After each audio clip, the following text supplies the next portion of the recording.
What is up, guys? Pie Muffin here, and today I'm gonna be playing a new game on the channel, and depending on how much you guys like it, I may do more as time goes on. But I figured I'd do kind of like a it's not even first impressions because I've already put probably a good 5 or 6 hours into the game.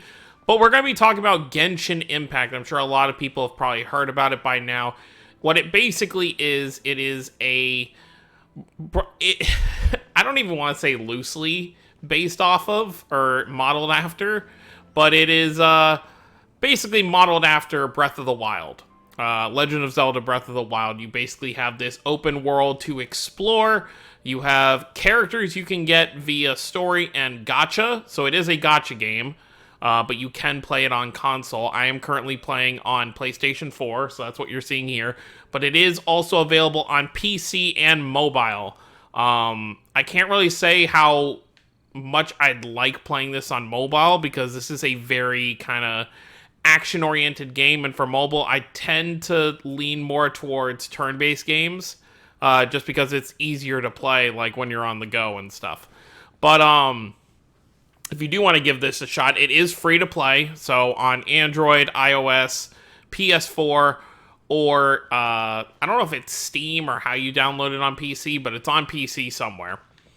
So I thought today I'd do a, not super short, but probably like 10 to 15 minute video kind of talking about my experiences with the game and kind of show off what it's all about.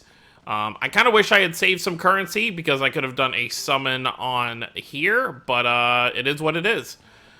So let's just go over the basics. So it's a story-based game for one. So it's not just kind of like a lot of gachas kind of just, and I'll just walk around and kind of show off the world while we're talking.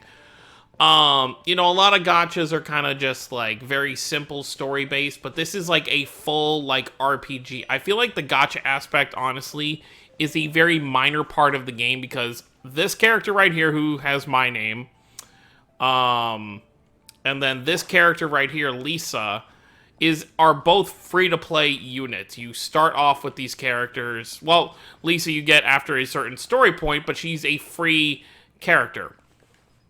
And this game is more about your skill, at least in the early parts. I haven't gotten to the part where you can do co-ops and dungeons and some of the later content. But from what I've done right now, the game is more about, especially when you're doing like single player stuff, obviously, how good you are at kind of managing what you're dealing with, what kind of enemies, as opposed to, how good your gacha characters are. Obviously doing well in the gacha, which let's talk about the gacha real quick. Doing well in the gacha will definitely help you. It is the wish feature we see right here. Here's the thing about the gacha system. It is weapons and characters mixed into, unless you do like a banner like this is, I think, just weapons by itself. And then you have event banners, which takes different currency than the regular banner, so you have to be aware when you're exchanging. It's kind of like Epic 7. For those who have played Epic 7, you exchange one currency for your actual summon currency, so you see these diamonds in the bottom left. You would basically exchange them, like if I wanted to, I'll do a single summon here, because, why the hell not? So like if I click Wish, you buy one Intertwined Fate, it costs 160 Primo Gem, so I would click yes, and then this would happen right here. It's not gonna, I doubt it's gonna be, yeah, okay. And then there we go, we got a 3-star book right there, and that's kind of how it works.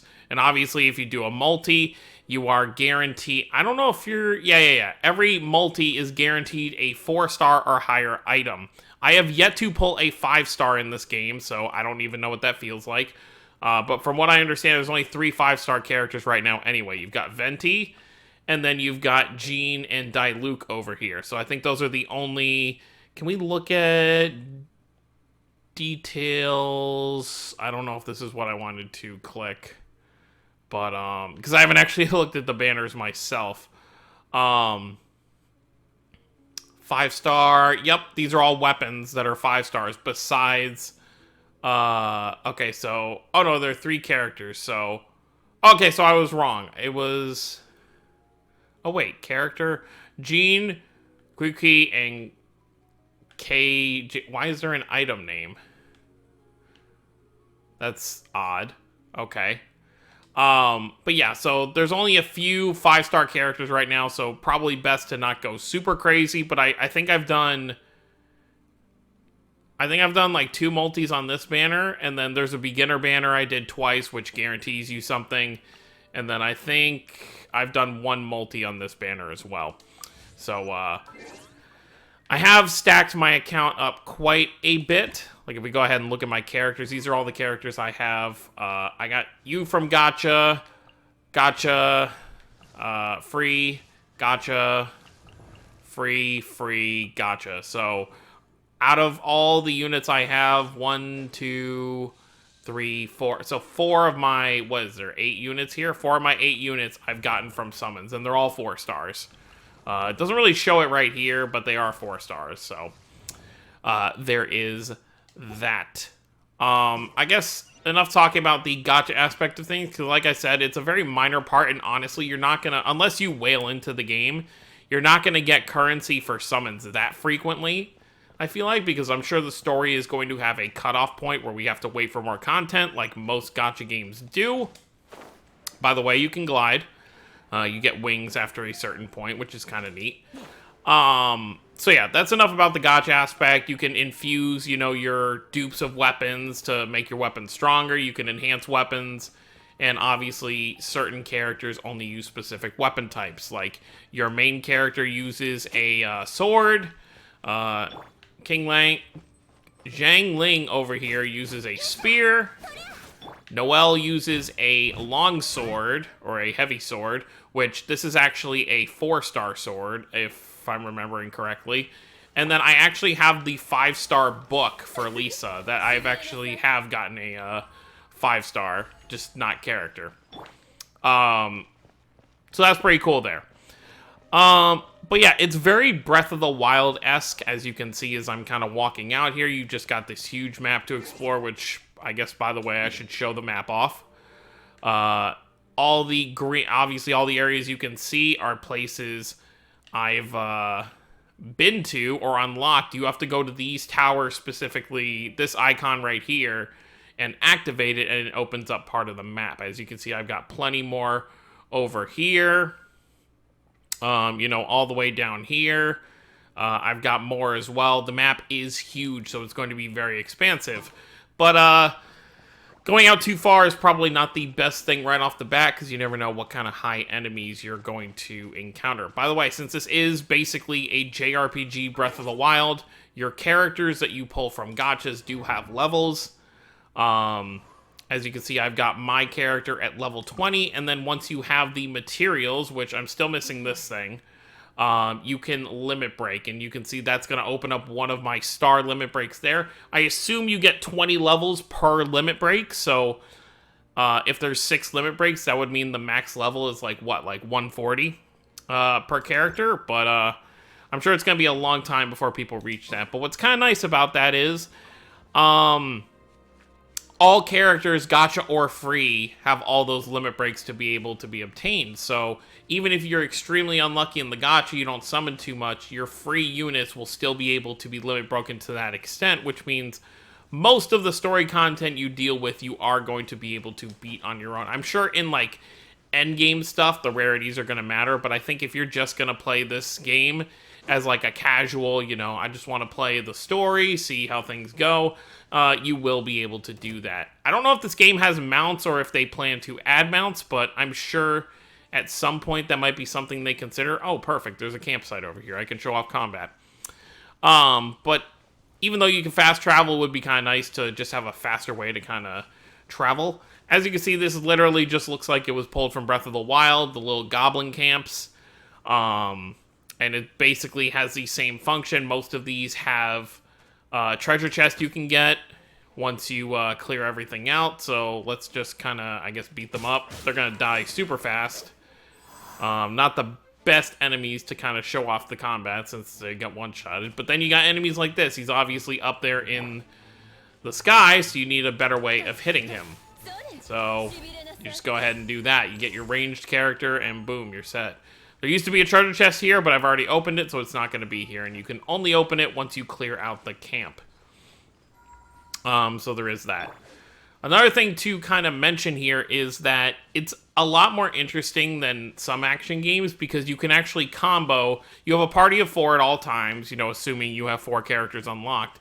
You can actually switch characters mid-combo to continue your combo. Like if you're, for example, there are some enemies that have these giant shields. So Noelle is a character, because she has a heavy sword, you can break those shields relatively easily within a few hits. So you want to break that shield. Noelle isn't the strongest unit, especially since you get a special PS4 sword if you're playing on PS4 for your main character that does extra damage. You have like a chance to, if he's holding it, he has a chance to hit for like 60 additional damage. So the ideal thing that I like to do with like bigger enemies or shielded enemies is kind of start with this and then immediately switch mid-combo to kind of do that. So I do find that kind of fun. So I'm not going to go over all the ins and outs of this game. I just wanted to explain a few things. But I feel like if you're someone who's, you know, waiting for something to play, like me, for example, I'm waiting for Cold Steel 4, and I really don't want to get into another, like, huge JRPG that I have to be super committed to, which I guess if you get addicted to this game, this could be something you get committed to. But right now, it's just kind of nice to have, you know, an open world gacha to kind of, by the way, you can give these orb things here to kind of get permanent boosts, like your stamina, which you use to climb walls and swim, just like in Breath of the Wild. But yeah, I'm not looking for like a huge story-based JRPG franchise to get into. So right now I just kind of, you know, last few days since this came out, I've just kind of, you know, play here an hour here and there. And it's been pretty fun. Another thing to mention is that I'm not gonna, like I said, I'm not gonna explain anything, but this is one just to kind of talk about how the dungeons work. I don't know how it's gonna work in co-op because I haven't. You have to be adventure rank 15 to unlock co-op, and I'm only adventure rank 10, so I'm still doing single player stuff here. By the way, this star on the map is what I was talking about for what you have to give to those statues, which there it is in the sky over there. You can kind of see it. Oh yeah, so I was talking about dungeons, for example. It'll tell you what elements it recommends before you go in. So there will be certain like obstacles you might have to overcome while in those dungeons. And I guess that's just kind of the whole idea of the different elements, because you'll have to kind of start stacking your account with different things. And kind of like any gacha game, you know, you save for specific elements, you know, whatever you're lacking in terms of rarity and stuff like that. So once 5 stars do start to get easier to get, you know, you can start being like, okay, I have fire, water, and wind, so maybe I should save for the other colors at this point. But let's actually teleport to a harder area, because this is kind of a low-level place. Let me actually go where I was just before I came back to the town. I believe it was down here. We'll let that load real quick. Loading time isn't the best, but I'm sure once we move to PlayStation 5, it'll be a lot better. I don't know if this game's going to be immediately playable on PS5 at release day, but I'm sure they're going to be working on it, because I'm sure they know that a lot of people are going to be moving to next gen soon. But it is definitely nice to have kind of like a gacha-esque game that doesn't exactly play like a gacha for the most part, you know. There are still gear and stuff that you can get from dungeons itself, so there is a free-to-play option, so to speak, in order to kind of get that stuff, which is pretty nice. Okay, as you can see, we got some enemies down here at level 16, which will definitely give me more of a challenge, but I don't really want to fight over the ice like that.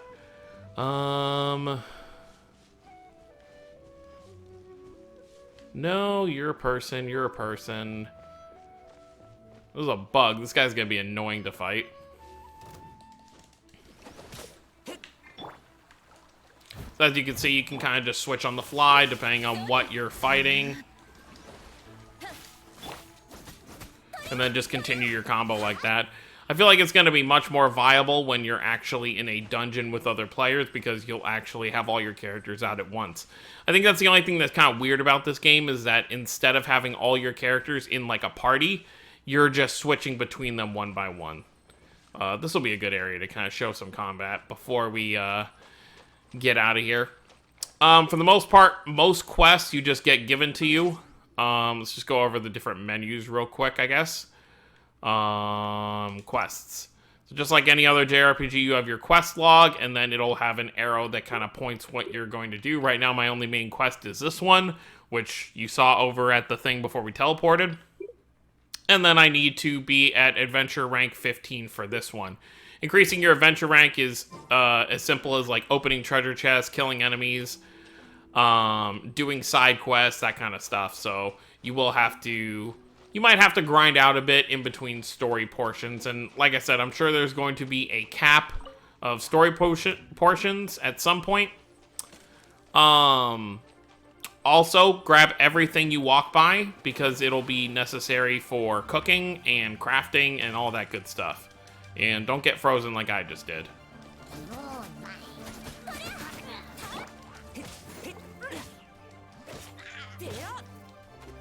So that's pretty nice there. Let's try not to get frozen. Also, the ideal thing is you need to pay attention to elements like I'm not doing at the moment. Certain elements are good against other things. Your ice, so fire should be pretty good. Actually, it's more water than ice, so fire's not really going to help out too much. See, once he's in water, I can electrocharge him even though I just got frozen. But, yeah. I guess that's more or less... Do they have the big guy here? No, I already killed him in this area. There was a big guy with a shield here before, but I guess once you complete the quest for it, he's not going to be here. By the way, you can explode barrels if I can hit this one directly. That'd be kind of cool. No?